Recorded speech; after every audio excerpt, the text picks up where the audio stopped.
Hi friends, hello दोस्तों, नमस्कार। मैं डॉक्टर योगेश पटेल इस वीडियो में आपका हार्दिक स्वागत करता हूं।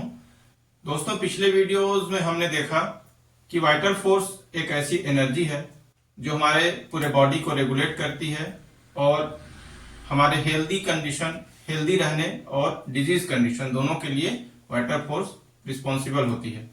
तो दोस्तों, आपके दिमाग में आ रहा होगा, आप सोच रहे होंगे कि क्या वाइटल फोर्स के कारण ही हम बीमार पड़ते हैं या क्या वाइटल फोर्स ही ऐसा कोई कारण है, वाइटल फोर्स ही ऐसा रीजन है जो बीमारी के लिए रिस्पॉन्सिबल है, इसके अलावा और कोई रीजन नहीं हो सकता क्या?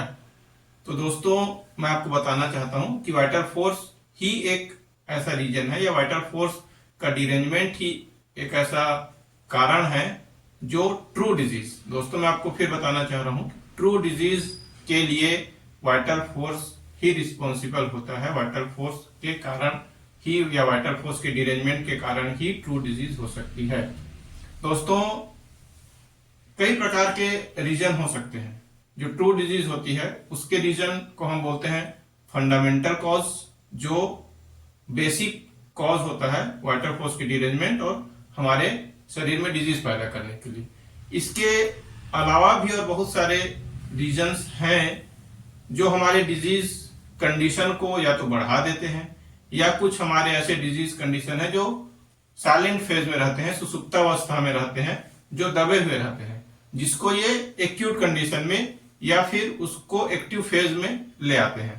तो दोस्तों, इस रीजन या इस कॉज को बोलते हैं एक्साइटिंग कॉज। एक एग्जाम्पल के थ्रू आपको समझाना चाहता हूं मैं। एक एग्जाम्पल है कि अगर आप सर्दी खांसी से पीड़ित हैं और उसी समय पे अगर आप कोल्ड ड्रिंक या फिर आइसक्रीम खा लेते हैं तो क्या होगा? आपका जो सर्दी खांसी है वो गले के दर्द में या सोर थ्रोट में बढ़ जाएगा और आपको तकलीफ ज्यादा होगी।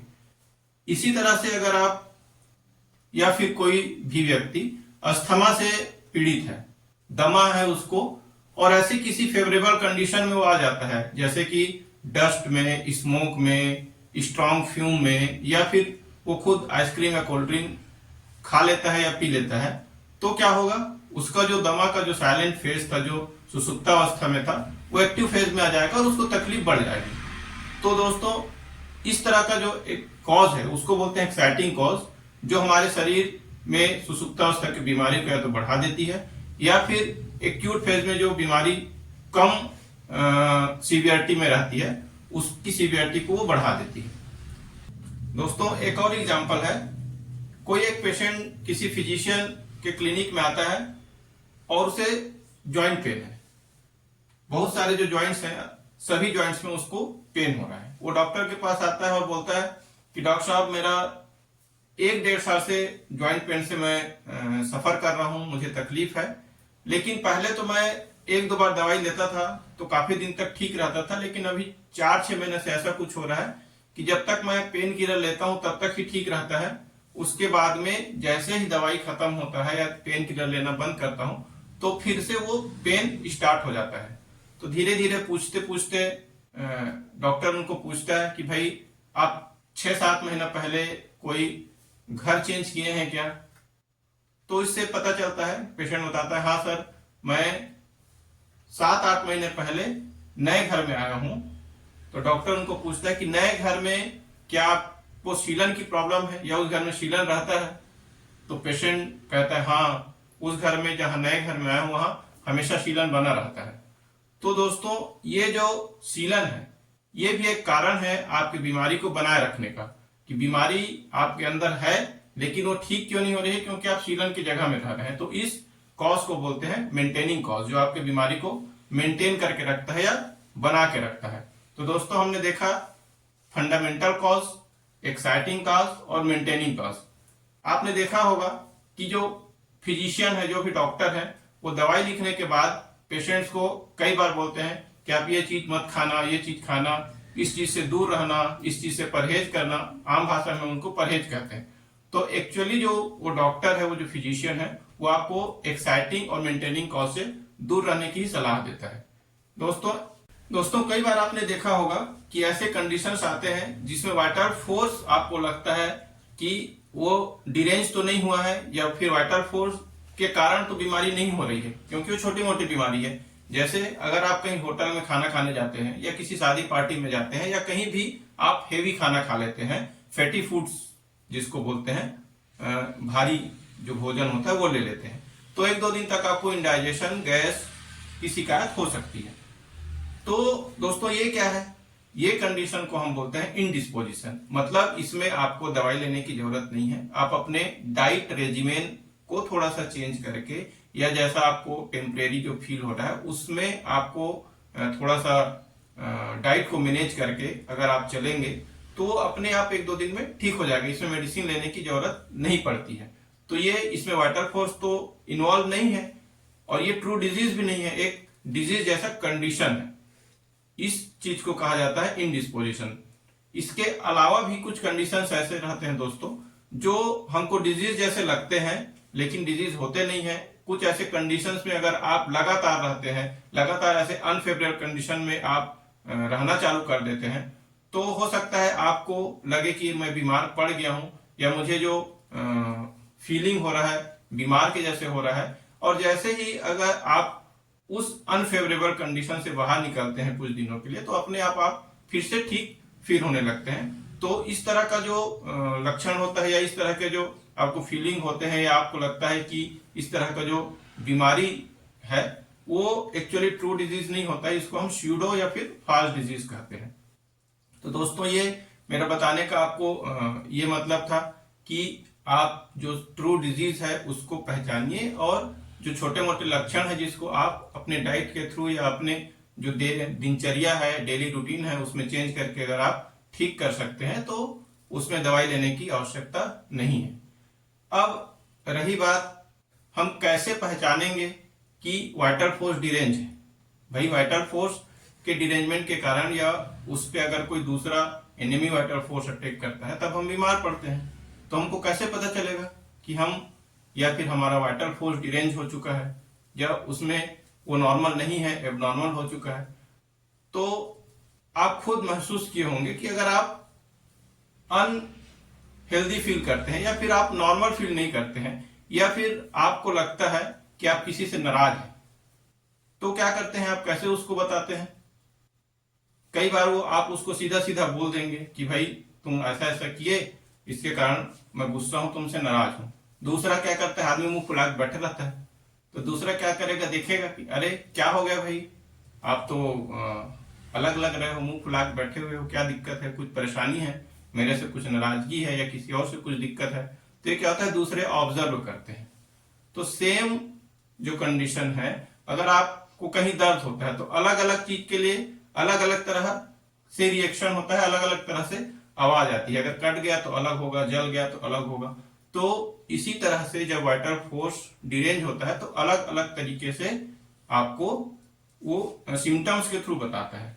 एक्चुअली में सिम्टम्स क्या होते हैं, आपने मिरर तो देखा ही है, सब जानते हैं मिरर, दर्पण जिसको बोलते हैं हिंदी में। तो वो क्या करता है, आपका जो चेहरा है उसको एज इट इज सेम आपको दिखाता है, क्योंकि आप खुद अपना चेहरा तो देख नहीं सकते, लेकिन मिरर में आप जब देखते हैं तो आपको अपना फेस, आपका बॉडी, जहां जितना दूर तक आप मिरर में देखते हैं वो आपको एग्जैक्ट एज इट इज आपको दिखता है। तो आपको पता चलता है कि मैं कैसा दिख रहा हूं, कैसे दिख रही हूं या फिर क्या चेंजेस है।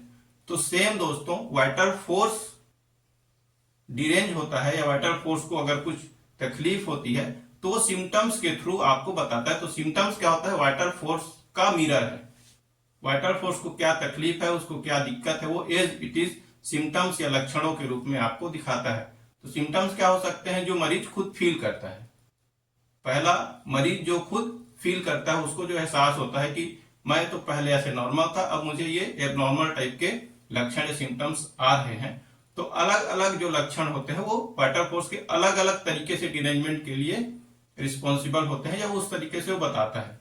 दूसरा क्या होता है कि आपके जो परिवार वाले हैं, आपके जो निजी जन हैं, आपके आस पड़ोस वाले जो फ्रेंड्स हैं, वो देखते हैं कि आप में कुछ चेंजेस आ रहे हैं। तो वो डॉक्टर को कई बार बताते हैं कि डॉक्टर साहब इसके में ये चेंजेस आ रहे हैं। और तीसरा, जिसे साइन कहते हैं, वो फिजिशियन ऑब्जर्व करता है कि इसके नॉर्मल बॉडी और एबनॉर्मल बॉडी या नॉर्मल माइंड एबनॉर्मल माइंड में कुछ चेंजेस तो नहीं आ रहा है। तो ये तीनों को मिलाकर वाइटल फोर्स हमको बताता है कि मुझे किस तरह की तकलीफ है। जैसे सिंपल सा फीवर है, वो एक सिम्टम है। तेज बुखार या टेम्परेचर में चेंज, ये एक सिम्टम है। हम बोलते हैं पीलिया हो गया है, वो एक सिम्टम्स है। तो इस तरह के अलग अलग ऑर्गन या अलग अलग तरह के डिरेंजमेंट के लिए अलग अलग सिम्टम्स होते हैं। तो सिम्टम्स के आधार पे ही हमको पता चलता है कि वाइटल फोर्स को किस तरह का डिरेंजमेंट है और उसको कौन सी दवाई की आवश्यकता है। आपने देखा होगा कि होम्योपैथी फिजिशियन अधिकतर बहुत सारे क्वेश्चंस करते हैं और पेशेंट क्या करते हैं, हम क्या करते हैं, मैं एक पेशेंट के रूप में बता रहा हूं। तो पेशेंट क्या करता है कि उसको सही सही जवाब नहीं देता है। कई बार हम जैसे पूछते हैं, होम्योपैथी फिजिशियन पूछता है कि आपको खाने में क्या अच्छा लगता है, तो पेशेंट क्या होता है, सब तो खाता हूं डॉक्टर साहब, सभी ठीक लगता है, सब खा लेता हूं। आपको ठंड ज्यादा लगती है कि गर्मी ज्यादा लगती है, तो नहीं वैसे ही है जैसे सबको लगता है। तो वो पेशेंट उसको एक सीरियस वे में न लेके कैजुअली लेता है कि ये तो मेरे बीमारी से रिलेटेड नहीं है भाई, मेरे को तो ज्वाइंट पेन है, जोड़ में दर्द है, और डॉक्टर पूछ रहे खाने में क्या पसंद है, आपको ठंड लगता है कि गर्मी लगता है। तो उसको लगता है कि ये रिलेवेंट क्वेश्चन नहीं है, तो उसका कैजुअली आंसर दे देता है। लेकिन इस कैजुअली आंसर के कारण पूरी दवाई चेंज हो सकती है होम्योपैथी में। तो होम्योपैथी में लक्षण का बहुत ज्यादा इंपॉर्टेंट है, क्योंकि एक ही बीमारी के लिए अलग अलग प्रकार की दवाइयां हैं, सैकड़ों दवाइयां हैं। सिर्फ फीवर के लिए सैकड़ों दवाइयां हैं, सिर्फ खांसी के लिए सैकड़ों दवाइयां हैं, सिर्फ ज्वाइंट पेन के लिए। तो वो किस पे डिफरेंस होता है, किससे डिफर करता है कि आपके खाने में क्या आपको पसंद है, आपको क्या अच्छा लगता है, क्या अच्छा नहीं लगता है, कौन सा मौसम अच्छा लगता है। ये जो छोटे छोटे जो क्वेश्चन है जो होम्योपैथी फिजिशियन पूछता है, ये आपको उनके दवाई सिलेक्शन के लिए पूछता है। तो दोस्तों आपसे मेरा निवेदन यही है कि जब भी आप किसी होम्योपैथी फिजिशियन के पास जाएं और उसके सवालों का आप सही सही जवाब दें, ताकि होम्योपैथी फिजिशियन जो है वो आपको सही दवाई चूज करके दे सके। तो फ्रेंड्स, मेरा इतने सारे बताने का सिर्फ ये मतलब था कि आप कारण क्या क्या हो सकते हैं बीमारी के, और उसके लक्षण क्या हो सकते हैं और लक्षण का इंपॉर्टेंस क्या है, ये आपको बताना था, ताकि आप आगे अपने दिनचर्या में इसको शामिल कर सकें कि आप कब बीमार हैं, कब आपको डॉक्टर की जरूरत है, कब आप अपना डाइट रेजिमेंट चेंज करके, अपने रूटीन वर्क में चेंज करके आप ठीक हो सकते हैं। और अगर किसी होम्योपैथी फिजिशियन के पास जाएं तो उनके सवालों का रिलेवेंट आंसर क्यों देना आवश्यक है। तो धन्यवाद दोस्तों, उम्मीद है कि आपको वीडियो पसंद आया होगा। Thank you.